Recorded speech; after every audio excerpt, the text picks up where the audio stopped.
যে কোনো নিরামিষের দিনে পনিরের এই রেসিপিটা বানিয়ে দেখতে পারেন, ভালো লাগবে। প্রথমেই আমি পনিরগুলোকে কিউব করে কেটে নিয়েছি। আপনারা চাইলে চৌকো করে কেটে নিতে পারেন। তারপরে এই পনিরের মধ্যে দিয়ে দিয়েছি নুন, লঙ্কার গুঁড়ো আর গরম মশলার গুঁড়ো। এটাকে খুব ভালো করে পনিরটাকে মাখিয়ে আমি আলাদা করে রেখে দেবো। এরপরে আমি একটা অন্য পাত্র নিয়ে নিয়েছি। সেই ছড়ানো পাত্র হলে ভালো হয়।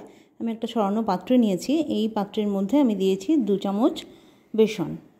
আমার যেহেতু পনিরটা অল্প আছে সেহেতু আমি 2 চামচ বেসন এখানে দিয়েছি। অন্যদিকে আমি কড়াইটা ওভেনে বসিয়ে দিয়েছিলাম গরম হওয়ার জন্য। কিছু মশলা ড্রাই রোস্ট করতে হবে। এর মধ্যে আছে মশলার মধ্যে ধনে, 1 চামচ মতন ধনে, জিরে আর মৌরি। এটাকে খুব হালকাভাবে, খুব যেন ভাজা না হয়, হালকাভাবে ড্রাই রোস্ট করে এটাকে গ্রাইন্ড করে রেখে দিতে হবে। তারপরে কড়াইতে আমি সাদা তিল দিয়ে দিয়েছি। তারপরে পনিরগুলো সেই বেসনের মধ্যে কোট করে তেলে খুব ভালো করে ভেজে নিতে হবে। এই রান্নাটা যেমন তাড়াতাড়ি হয়, খেতেও তেমনি সুস্বাদু হয়। রুটি, লুচি, পরোটা যে কোনো কিছুর সঙ্গেই এটা খুব ভালোভাবে চলে যায়। এমনকি ভাতের সঙ্গেও ভালো লাগে খেতে। ব্যাস, এখানে পনিরগুলো আমার ভাজা হয়ে গেছে। পনিরগুলো উল্টো পাল্টে ভেজে নিতে হবে। খুব যেন লাল লাল না হয়ে যায়, হালকা গায়ে একটু গোল্ডেন কালার ধরলেই পনিরগুলো তুলে নিতে হবে। পনিরগুলো আমার ভাজা হয়ে গেছে। এবার আমি পনিরটা অন্য পাত্রে তুলে রাখবো। অন্যদিকে আমি একটা মশলা তৈরি করে নেব, যেখানে আছে লঙ্কা, আদা আর টমেটো। তারপরে এই পনির ভাজা তেলের মধ্যে সেই মশলাটা দিয়ে দিতে হবে। তারপরে মশলাটা খুব ভালো করে কষিয়ে নিতে হবে যতক্ষণ না তেল ছাড়ে মশলা থেকে। নমস্কার, আমি মিঠুর ঘরকন্যায় আপনাদের স্বাগত। এরপরে কিছুটা সে ড্রাই রোস্ট করা মশলা, সেই মশলাকে 1 চামচ মতন দিয়ে দিতে হবে। খুব ভালো করে সব মশলাগুলোকে ভালো করে কষিয়ে নিতে হবে।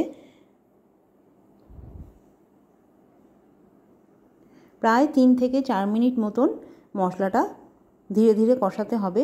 আর এই সময় গ্যাসের ফ্লেমটা মিডিয়াম টু লোতে থাকবে। তারপরে মশলা কষানো হয়ে গেলে আমি এখানে 4টে মতন কাজু আর 4টে আমন্ড দুধ দিয়ে খুব ভালো করে পেস্ট করে রেখেছি, সেই পেস্টটা এখানে দিয়ে দেবো আমি। এই পেস্টটাও খুব ভালো করে মশলার সঙ্গে কষিয়ে নিতে হবে যতক্ষণ না তেল না ছাড়ে। হয়ে গেছে মশলা কষানো আমার, তেলটাও বেশ ছেড়ে এসেছে, ওপরে তেল ভাসছে। তারপরে আমি দিয়ে দেবো ভাজা পনির। ভাজা পনিরটা এই মশলার সঙ্গে খুব ভালো করে মিশিয়ে এর মধ্যে আমি দিয়ে দেবো পরিমাণ মতন উষ্ণ গরম জল।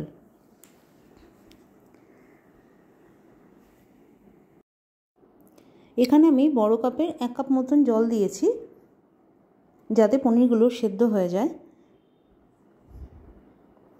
এই সময় নুন আর মিষ্টিটা একটু চেক করে নিতে হবে। কম থাকলে এই সময় একটু নুন মিষ্টি দিয়ে দিতে হবে। ব্যাস, হয়ে গেছে আমার পনির সেদ্ধ। এরপরে আমি ড্রাই রোস্ট করা মশলা যতটুকু বেঁচে ছিল পুরোটাই আমি দিয়ে দিয়েছি। দিয়ে খুব ভালো করে এই পনিরের সাথে মিশিয়ে নিতে হবে। এই মশলাটা দিলে খুব ভালো একটা স্মেল বেরোয় পনিরের রেসিপিটা থেকে। তারপরে সবশেষে দিয়ে দিতে হবে কাসুরি মেথি। এইটা আপনারা ইচ্ছা করলে আগেও দিতে পারেন, কিন্তু আমি ভুলে গেছিলাম বলে এটা পরে দিলাম। ব্যাস, হয়ে গেছে আমার পনির মহারানি।